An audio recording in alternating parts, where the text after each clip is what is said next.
11월 중순 두 번째 아파트를 낙찰받기 위해 임장을 하러 다녔습니다. 당시 물건의 선택 기준은 가격이 가장 중요했습니다. 이미 아파트 한 채가 있는 상태에서 추가적인 지출이 얼마나 될지도 모르는 상황이었기에 금액이 비교적 낮은 5천만원 전후 쪽으로 찾아봤습니다. 비교적 서울과 가까운 지역에 낙후된 빌라를 낙찰받아 인테리어를 할까 생각도 했었지만 찾던 동네는 이미 GTX 호재로 낙찰가율은 상당히 높아져 있었고 어차피 인테리어는 실평수 기준이었기에 저렴한 매물에서 인테리어를 하는 것은 무모한 도전이라 판단했습니다. 첫 번째 낙찰받았던 지역에서 멀지 않은 곳에 원하는 가격에 맞는 물건이 나왔습니다. 지하철역에서도 1km 떨어진 곳이었고 무엇보다 초등학교가 바로 앞에 있는 점이 가장 큰 메리트였습니다. 인수될 권리는 없었기에 많은 사람들이 몰릴까 걱정했지만 결과적으로 5명이 몰렸고 86%의 가격으로 낙찰이 되었습니다. 이후 진행하는 과정들은 한번 해봤던 경험이었기에 별다른 어려움은 없다고 자만했습니다. 대출 최대치를 알아본 후 잔금을 납부했습니다. 그리고 낙찰된 곳에 쪽지를 끼워두고 기다리면 수월하게 진행될 것만 같았죠. 미납 권리비는 60만원이 있다는 건 미리 인지하고 있었기에 큰 걱정은 하지 않았습니다. 하지만 그 미납 권리비가 공용 관리 부분만 있다는 사실은 낙찰이 되고서야 알았습니다. 즉 명도시 꽤나 애먹을 거라는 의견이 많았습니다. 10명 정도가 몰릴 줄 알았던 물건이 왜 5명밖에 몰리지 않았나 어느 정도 납득이 되는 순간이었죠. 예상대로 채무자는 연락이 닿지 않았습니다. 약 8개월 동안 관리비가 미납된 점을 미루어 볼 때 오랜 시간 빈집인 상태였습니다. 운 좋게 옆집 할머님이 말씀해 주신 건 밤에만 잠깐 오고 간다는 말씀이었습니다. 관리실 방문 후 확인 결과 미납 관리비 내역 중 가스, 전기, 수도 비용은 기본료만 부과되고 있었습니다. 곧 겨울이고 목도식 아파트에 바람을 가려준 앞동이 없어 보일러 동파가 가장 큰 걱정이었습니다. 하루라도 빨리 연락을 취할 방법을 찾아야만 했습니다. 어떻게 전화번호를 알아내서 연락을 할까?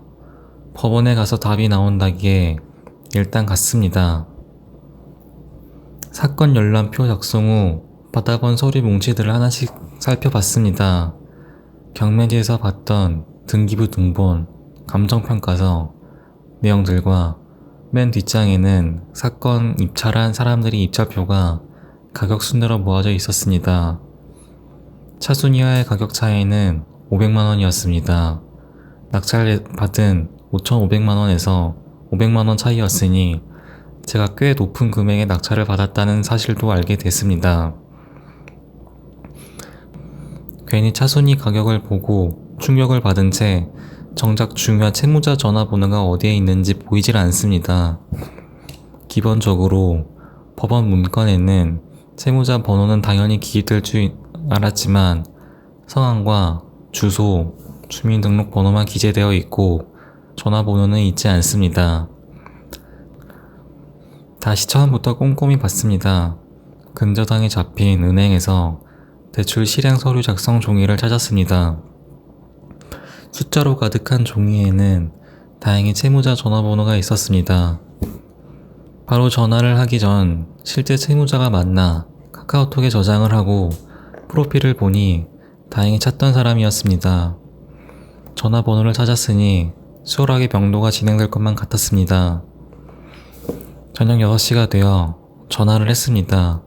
신호는 가지만 전화는 받지 않았고 두 번째 걸었을 땐 통화 중이었으니 어떻게든 연락만 하면 될 거라 생각했습니다.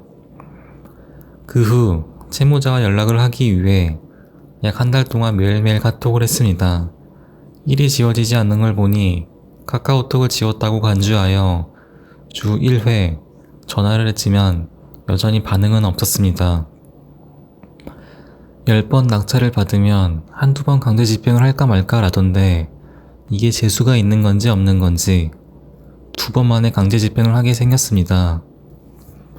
낙찰 대금 지불 후 인도 결정문이 송달 완료가 되고 바로 강제 집행을 신청하러 법원에 방문했습니다. 송달 증명원과 집행문 부여 서류를 준비 후 은행에서 인지를 챙겨 신청서를 제출했습니다. 예납금은 12만원 지불해야 하며 새로운 사건 번호도 부여받았습니다. 참고로 예납금은 카드 결제가 되지 않으며 계좌이체도 되지 않고 현금을 뽑아 납부 가능하다고 합니다. 새로운 사건 번호는 경매의 경우 타경이라는 분류 번호가 있어 인터넷으로 현재 진행 상황을 볼 수 있지만 강제 집행은 본이라는 분류 번호를 쓰며 인터넷에 검색이 되지 않는 점 참고하시면 됩니다. 일주일 후 집행실에서 문자가 왔습니다. 노무 비용 86만원 납부하라는 내용이었습니다. 이때까지가 잔금을 납부하고 한 달째 된 날이었습니다. 86만원을 납부하고 무작정 다시 기다렸습니다. 집행관 스케줄에 맞춰 강제 집행 일정이 잡히기에 연락을 놓치면 순번은 뒤로 밀려나게 됩니다. 하루라도 빨리 내보내야 하기에 매일매일 전화가 오기를 기다려야 했습니다. 당시 과정을 채무자에게 전달하니 처음으로 문자가 왔습니다.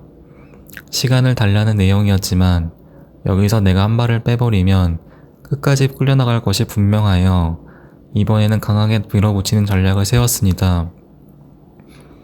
물론 처음부터 연락이 잘 되고 협조적이었으면 강제 집행은 고려하지 않았을 겁니다. 2월 중순 법원에서 전화가 옵니다. 이틀 후 아침 8시 반 집행을 한다는 연락이었습니다. 아무런 준비가 되지 않은 상태에서 연고지가 없는 곳에 참관인 2명을 데려가야 합니다. 만약 데려가지 않는다면 집행은 다음으로 미뤄지며 아파트 관리사무소 직원 등 이해관계인을 제외한 2명이었습니다. 하루아침에 2명을 구한다는 게 어려운 일이었습니다. 집에서 약 40분 정도 거리에 있는 곳이었는데 누구를 데려갈까? 당시 해당 집에는 밑에 집이 누수로 어려움을 겪는다는 편지가 있었기에 누수 사장님과 상담을 했던 기억이 있었습니다. 다행히 그분이 시간이 맞아 참관인으로 약속을 잡았습니다. 2월 중순 낙찰된 날로부터 꼬박 3개월째 되는 날 강제 집행을 하게 되었습니다. 다음 영상은 강제 집행한 내용과 인테리어 이야기, 추후 진행 과정에 대해 말씀드리겠습니다. 클릭해 주셔서 감사합니다.